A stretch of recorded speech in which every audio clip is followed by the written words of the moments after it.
Alright, hi guys, it's Mighty Mr. Mustache, the mightiest mustache in the universe, and today we are going to be unboxing and installing a 5 terabyte external hard drive on the PlayStation 4. So right from unboxing to installing to seeing if it works exactly like it says on the box. Start just by taking the machine out of the box here.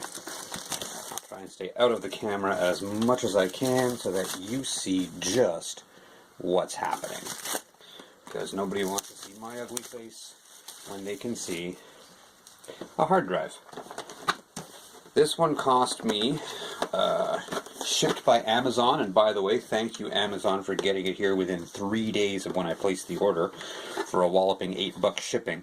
Total cost Canadian, because I'm in Canada, that only makes sense, of course, came to just under $180. That's 5 terabytes of storage space, so 5,000 gigabytes. We are opening the box here. Compatible with PC, Mac, and of course the PlayStation 4, since very recently PlayStation, Sony upgraded their system to allow external hard drives or more than just random storage, or as it used to be, you could only store information on an external hard drive, but you couldn't play a game off of, let's say, your external hard drive or anything like that, and now you can. So you no longer have to decide which games take up some of that valuable 500 gigabyte space on your built-in hard drive. So this, with my hand here for scale, I have an average sized hand, is the 5 terabyte hard drive. It weighs in at about what feels like 1.5 pounds. And it has its own power supply, its own what looks like an HD cable maybe, or USB 3.0 I believe is what it's supposed to be. Alright, and it has one dock built into it, along with what looks like an AC power supply. So let's open up the box that contains the power supply. Everything seems to be fairly well packed. Seagate is by Samsung apparently, so it's a name that I have some reasonable confidence in.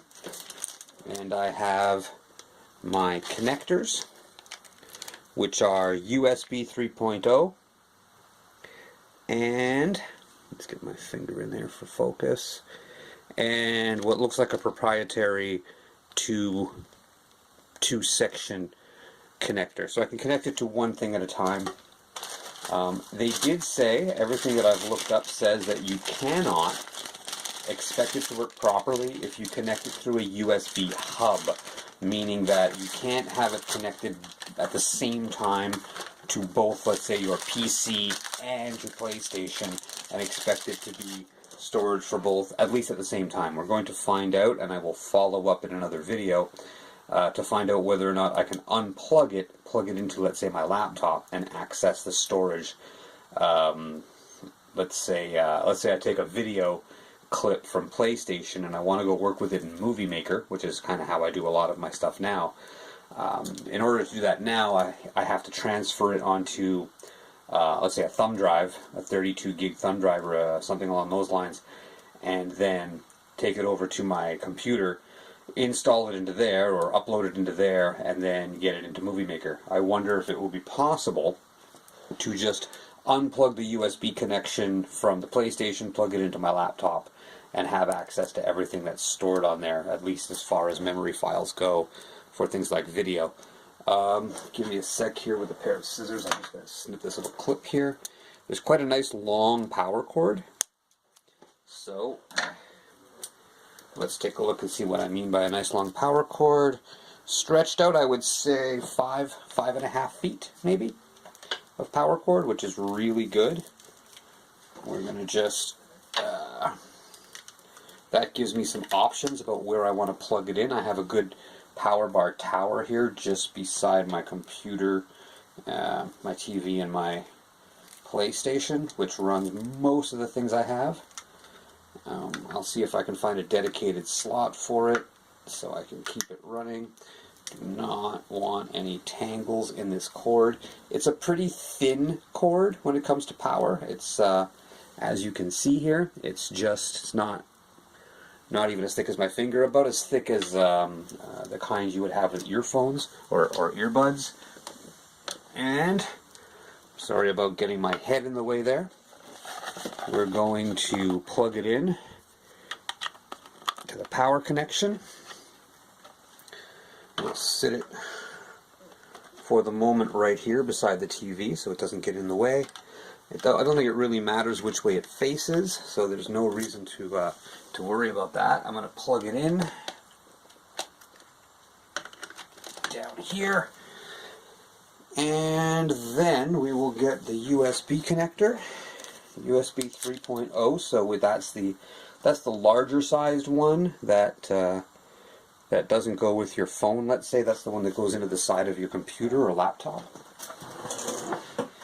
And apparently any external hard drive now that works off of 3.0 will in fact work with a Sony PlayStation, or a PS4 at the very least. I don't know about the PS3, so I won't say any PlayStation. Let's plug that in. So this one, this sort of what looks like a proprietary, because I don't recognize it. Let's see if I can get a focus going. Anyway, it seems like a two-part. It's obvious to tell which is which. Okay, here we are. We're back. I like the fact that it's got a built-in fan. I can see a little blue light here that shows me that it is working. All of the connectors are on the same side as the fan. And the power light, the PlayStation is on. We're going to go in and take a look. The only drawback I'm finding is that you have to use a USB port in the front, and it can't be hubbed. But I mean, that's not too big a deal, I suppose. Apparently now we go to settings and then storage, obviously. And we look and we see that my storage is incredibly full. I have 400 gigabytes of storage used, only 66 free space, and that means I've been taking out games like crazy. Now, how do I get into more?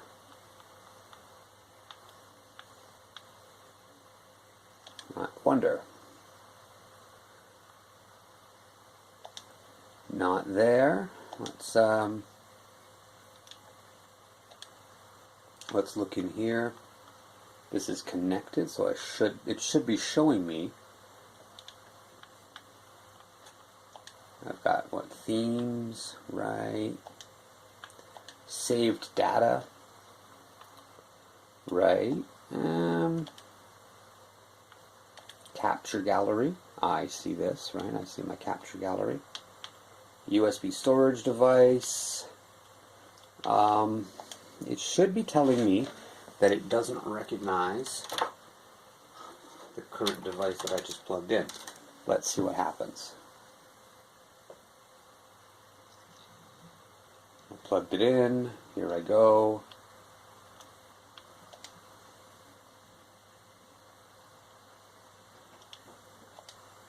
What am I looking at?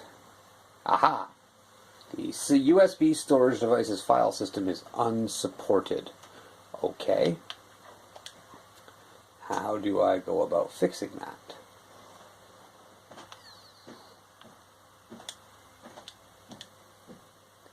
And if I want to try fixing it, or supporting it, I should be able to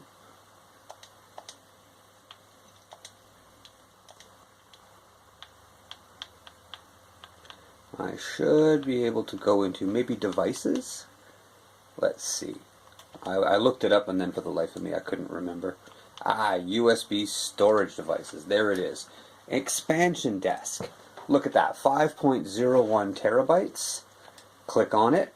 Format as extended storage. How easy is that? You can install applications in extended, however, saved data, screenshots, and video clip will be saved only in system storage. So that means that the original 500 gigabytes will be used for your saved data, and any screenshots or video clips. But 500 gigabytes of open space for video clips gives me an awful lot of room, and I can always move them off of my, let's say, off of my laptop and transfer them over, or off of here onto my laptop. So let's do it. Let's format and let's see what happens. A device will be formatted as extended storage, so I want to continue. Yes. Formatting. Now apparently this doesn't take very long. Once you've done it, you can move all of your game apps onto there. From all the research I've done, looking around the internet and using my best search foo, it does take a little while. It could take, let's say, 10 minutes or so per gigabyte. So if you have a 60 gigabyte game, expect it to take an hour to transfer it over. See, look at that. It's already done. Applications will now be installed in extended storage. So when you install a game, by default, it's going into your 5 terabyte hard drive. If you ever want to not do that, you can go in and you can select options and have that changed. I'm going to keep it that way. I'm going to take everything that isn't necessary off of my 500 gig internal drive and just use that for video. And so, okay, pardon the cuts. I've had some limited space to make videos on this camera, and I kept sort of using it up, but that's it. That's all you ever needed to know about installing a 5 terabyte or other sized hard drive onto your PlayStation 4. I want to thank you for watching this video. Feel free to share it to anyone who you think might need to know this. I have been Mighty Mr. Mustache. Have a great day. Have some great gaming.